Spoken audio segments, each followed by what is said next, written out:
Oh, DC fans, I need you to buckle in. It's about to be a very bumpy ride. We have some mind-blowing DC news that some people are gonna love, and others might get really upset. What I'm going to be breaking down here for you guys is The Hollywood Reporter, which is like the top go-to movie news source, has posted an article on the status of Wonder Woman 3 and also the state of the current DC universe that basically looks like we are going to be hitting the reboot button on everything, and some of the characters we've grown to love the past couple of years are just going to fly off and dust into the wind. So I'll be giving you my reaction to that, whether I think this is a good idea, a bad idea, but also I need to hear from you DC fans. Once I give you all this information, do you think James Gunn is making the right move? Are you kind of pissed off? I gotta admit, I'm very torn here, and well, let's just digest our thoughts as we go through this. Alright, so we'll actually be talking about a whole bunch of DC movies right now because some of them have gotten canceled. We'll be talking about everything from Wonder Woman 3, a Black Adam sequel, Matt Reeves' The Batman, a Superman movie, the Flash sequel, but I'm just gonna go chronologically from the way it's detailed here in this article. So the article in question is titled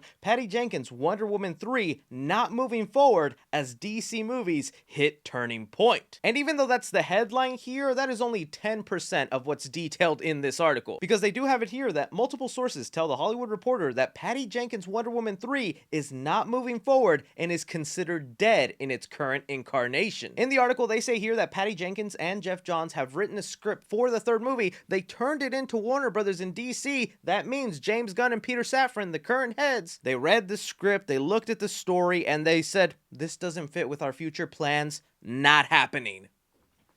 Oh, look, think what you want about Gal Gadot's Wonder Woman. I really enjoy that first Wonder Woman movie. It was one of the few surprises in the DCEU that gave people a lot of hope that there was something in this universe, that they could do something great. And then the sequel came along, and I'm not gonna pretend like it's utter garbage or like Batman and Robin levels of trash, but it was definitely a step down from the first one, had some hiccups, but I feel like there were some redeeming qualities in there, enough where I wanted to see a third movie and have Gal Gadot complete a Wonder Woman trilogy. Now it looks like we might not be getting that trilogy. What makes this even more odd is yesterday, before this article was published, Gal Gadot randomly tweeted about her role as Wonder Woman, where she said, "A few years ago, it was announced that I was going to play Wonder Woman. I've been so grateful for the opportunity to play such an incredible, iconic character, and more than anything, I'm grateful for you, the fans. Can't wait to share the next chapter with you." Yesterday, a lot of us were thinking, oh, we're gonna get some Wonder Woman 3 news, we're gonna find out the title, the villain, when we're gonna see this thing. None of us were expecting a cancellation. This is where we also have to talk about there's going to be so much speculation here. This is a developing story, and heck, by next morning, there could be some updates that clarify a lot of this situation. So this is just what we have to go off right now, because I think it's so weird that Gal Gadot found out that Wonder Woman was canceled, and then she put out this heartwarming message to the fans saying, can't wait to share the next chapter, when she was most likely told ahead of time, your movie's not happening, girl. So if we really want to like read in between the lines of what's happening here, all they said is the current script for Wonder Woman 3 isn't what they want to do, so maybe it's just a matter of rewriting the script, doing something new with Wonder Woman 3 that could fit into the current plans for the DCU. But they also mention here in this article, Wonder Woman 3 is expensive even before the cameras start rolling. Thanks to contracts, Gal Gadot would be paid $20 million just to play the role, and Patty Jenkins would be paid $12 million just to direct it, already making the movie $32 million, and that's before adding any more actors, any visual effects, anything else. It's gonna be an expensive movie that they don't have the best track record to see if it would make its money back, because the second Wonder Woman was released during the pandemic, and we just can't value those numbers into whether a Wonder Woman 3 would perform well. So I'm honestly very heartbroken if that's the last time we get to see Gal Gadot's Wonder Woman, because I enjoyed her in the role. From there, we get into some big doozies, because then they start talking about the upcoming Flash movie with Ezra Miller. They mention in the Flash movie that both Aquaman, Wonder Woman, and even Superman were set to have cameos in the Flash, where they detail here these characters are to cameo in The Flash, the highly anticipated time travel adventure movie that is due to release June 16th. Cavill shot his part of the cameo in September, but sources say there is a debate inside the studio as to whether or not to keep the cameo if its inclusion promises something that the studio would have no plans on delivering. That brings us into the next big shock here. Henry Cavill as Superman might not be happening anymore, guys. Like,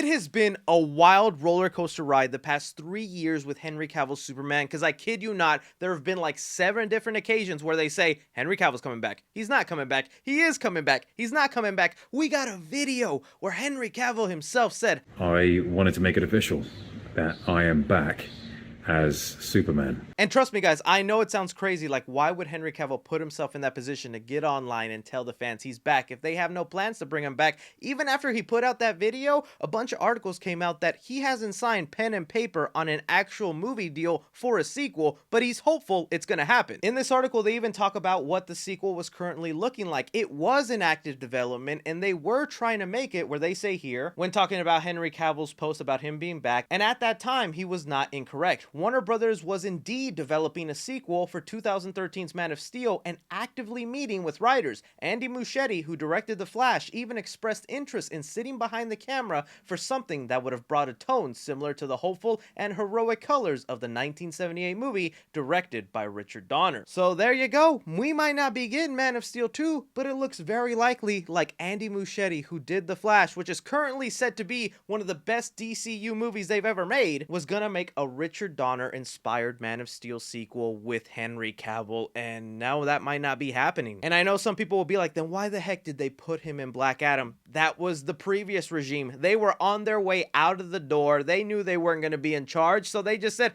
fine, Dwayne Johnson, you want your Henry Cavill cameo? You can have it. I'm moving out next week. And then while Black Adam was released and that in-credit scene was everywhere, James Gunn and Peter Safran, the new heads of the DCU, were barely moving in, so they had no say over that. If they were in the house, they probably would have also said, no, let's wait and see if we even want Henry Cavill back. Because that's what they're doing here with The Flash. It looks like whatever his cameo was in that movie was going to tease something more for his future. But now because they're unsure about that future with Superman and Henry Cavill, they're like, let's not promise something to the fans we don't know will be official yet. Basically saying, we're back to a 1% chance of Henry Cavill returning as Superman. Play the clip. So you're telling me there's a chance?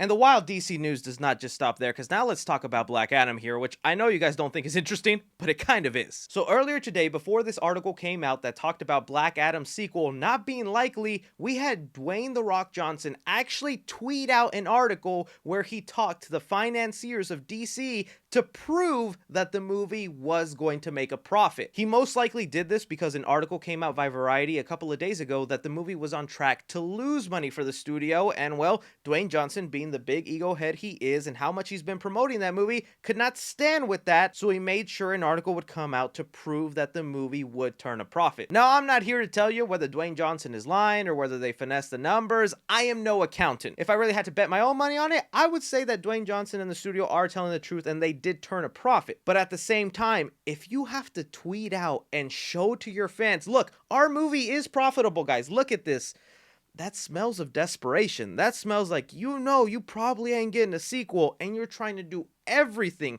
to win the fans over and even the studio that people are interested in seeing more. No other movie does that, you know, when the movie comes out and then they get online and say, oh, our movie made money, guys. So get ready for Black Adam 2 Hawkman solo movie, which, hey, I would love to see. But big buff man Dwayne Johnson getting online to please a bunch of nerds, like, that's kind of wild. I respect him all the way for doing that, but that's the current state of the DCEU and why we're seeing basically a whole reboot here. So yeah, the article mentions a sequel to Black Adam is unlikely, and that also means probably all the characters that were in that movie are not going to get their solo film, whether it's a Hawkman solo movie or a solo JSA movie. Same goes for Jason Momoa and Aquaman 2. The article makes it sound like Aquaman 2 will be the swan song for Jason Momoa, and that'll be his last time holding the trident. The article does speculate that this doesn't mean the end for Jason Momoa, as in he could return in the new DCU as Lobo, which is what has been rumored. That's where we get to this part of the article where they just spell it out for us. Part of the plan could entail a truly fresh start and having no baggage from any previous regime as they set about resetting how DC movies and shows are made. That, however, does not take into account the possible success of movies such as Shazam! Fury of the Gods Squads, on which Safran is a producer, and Blue Beetle, would that plan include forging ahead without the actors who inhabit those characters and recast them even if those movies prove to be a box office hit? And that's where you scared me right there, man. Blue Beetle now is in danger. We thought this movie was gonna make it through, show up on the big screen, get everyone excited for Jaime Reyes in that character. This is where fans are speculating maybe they'll go in and remove the DCEU references, make it very standalone, and then they can decide whether to attach it to the universe or not. But that then again seems counterproductive to the whole point of canceling all these other DC movies, is to get rid of the baggage that all these other films had. That's the biggest problem the DCU has had even before James Gunn got attached. It's like they want to keep some of the movies that work, but let go some of the stuff that didn't. I'm not saying the Snyderverse wasn't working, but that's one of the things that the studio was trying to get away from, but keep some of the actors in that universe. You know, Wonder Woman, but maybe not Ben Affleck, maybe not Henry Cavill, but we'll try here with Aquaman, which just made things so much more complicated. So if they're really here hitting the reboot button, and next year is basically the last of the DCEU movies before they start completely fresh, I'm on board for that. I would hate to see Gal Gadot, Henry Cavill, all those characters go away, but I feel it is the necessary evil that needs to happen if you want this universe to be fully connected, if it's planned from the start and continues forward. I just still have so many other questions, like with James Gunn being one of the heads of making this rule, what happens to the movies he was attached to, like The Suicide Squad or Peacemaker Season 2? You're gonna go and cancel all these other movies, but you're gonna keep the ones you were attached with? Those films heavily tie into the previous DCEU. I feel it would be kind of messed up if you cancel these people's movies, but then you go ahead and keep your own? It's like reboot them too. Now, for anyone who was curious about the Batman with Matt Reeves and Robert Pattinson, there is some good news for you there. At the very end of the article, they say here, one part that Gunn and Safran's agenda seem likely not to touch, at least for now, is that Matt Reeves' Batman universe, in which Robert Pattinson dons the cowl of the Caped Crusader. Reeves is writing the sequel to The Batman, which opened in March 4th. The filmmaker is also overseeing the launch of 2 Batman series that spin out of his movies, including The Penguin. So basically, they're saying the Batman with Robert Pattinson and Matt Reeves, untouched by all these changes. They're not getting canceled. They're not getting moved around. Some fans are even saying, hey, what if the Batman turns out to be the first movie in the new DCU and they just try to build off that universe? That movie was contained enough to where you can maybe build out, you know, like a Superman, Aquaman, a new Flash, all that stuff there. But I guarantee you Matt Reeves might not be totally on board with that. Who knows? He might be. This is just really surprising, interesting news. All that's left right now is James Gunn and Peter Safran are going to go to Warner Brothers Studio and present their plan for the next 10 years or their slate to the studio. And then whether the studio approves or not of those plans, we'll find out about them in maybe a couple of months or some sort of Comic-Con. But this is where I throw it off to you guys. Reminder, this is a developing story, so things could change. And when they do, stay tuned on this channel because I'll be making videos talking about it. Leave me your thoughts and theories down below. Don't forget to like, subscribe, follow me on Twitter at 3C Films or on TikTok at 3C Films. But as always, I'm Chris. Take care.